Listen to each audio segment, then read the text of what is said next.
Random House Audio presents The Redbreast by Joan Nesbo. Translated from the Norwegian by Don Bartlett. Read for you by Robin Sachs. But little by little he gained courage, flew close to him, and drew with his little bill a thorn that had become embedded in the brow of the crucified one. And as he did this, there fell on his breast a drop of blood from the face of the crucified one. It spread quickly and floated out and coloured all the little fine breast feathers. Then the crucified one opened his lips and whispered to the bird, "Because of thy compassion, thou hast won all that thy kind have been striving after, ever since the world was created." Selma Lagerlöf, Robin Redbreast, Christ Legends. Part 1. Earth to Earth. Chapter 1. Toll Barrier at Alnabru. 1st November 1999. A grey bird glided in and out of Harry's field of vision. He drummed his fingers on the steering wheel. Slow time. Somebody had been talking about slow time on TV yesterday. This was slow time. Like on Christmas Eve before Father Christmas came, or sitting in the electric chair before the current was turned on. He drummed harder. They were parked in the open area behind the ticket booths at the toll gate. Ellen turned up the radio a notch. The commentator spoke with reverence and solemnity. "The plane landed 50 minutes ago, and at exactly 6:38 a.m. the President set foot on Norwegian soil. He was welcomed by the mayor of Ullensaker.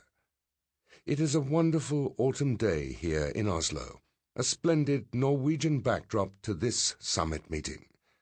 Let us hear again what the President said at the press conference half an hour ago." It was the third time. Again, Harry saw the screaming press corps thronging against the barrier.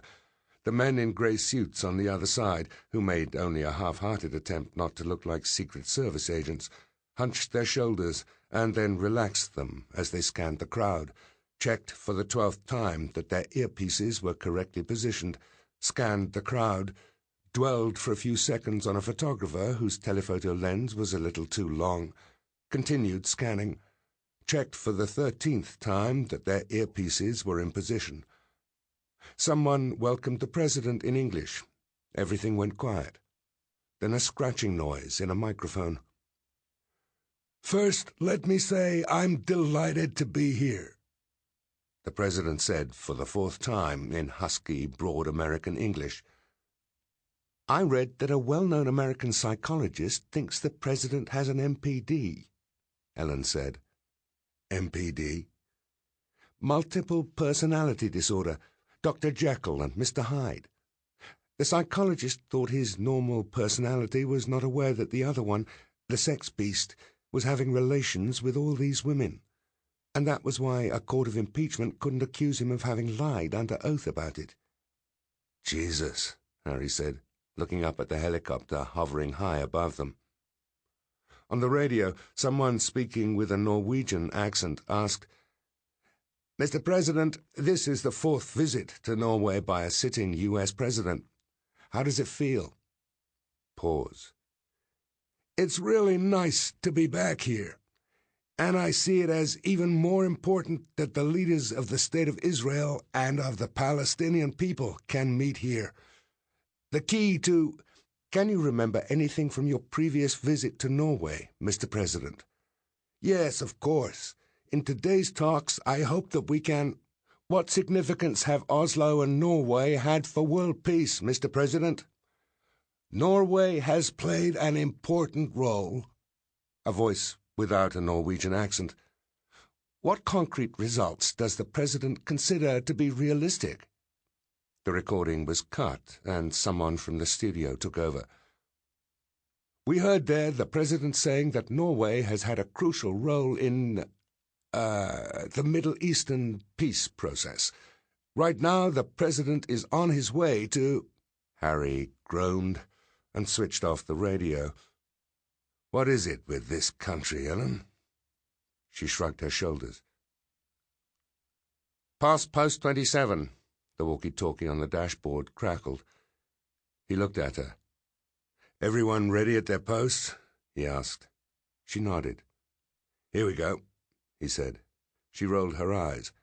It was the 5th time he had said that since the procession set off from Gardermoen Airport. From where they were parked, they could see the empty motorway stretch out from the toll barrier up towards Trosterud and Furuset.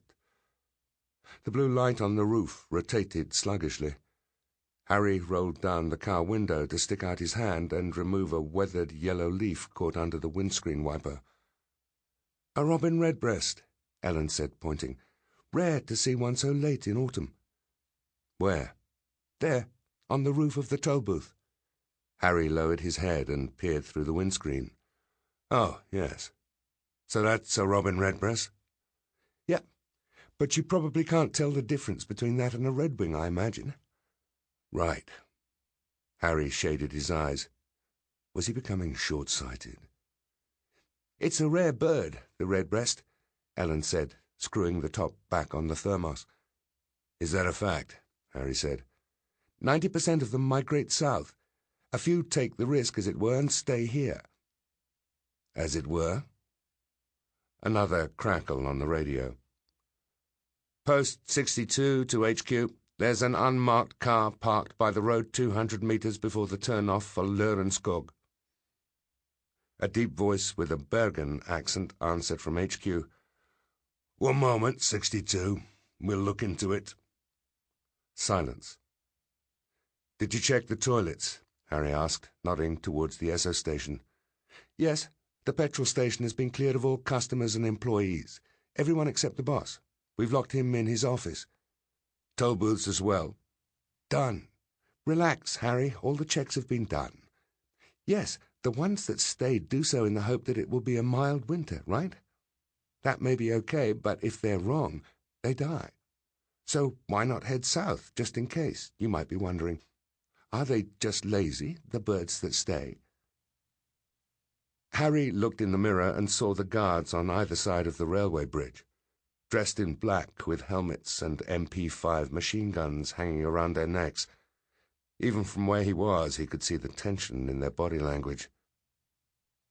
"The point is that if it's a mild winter, they can choose the best nesting places before the others return," Ellen said, while trying to stuff the thermos into the already full glove compartment.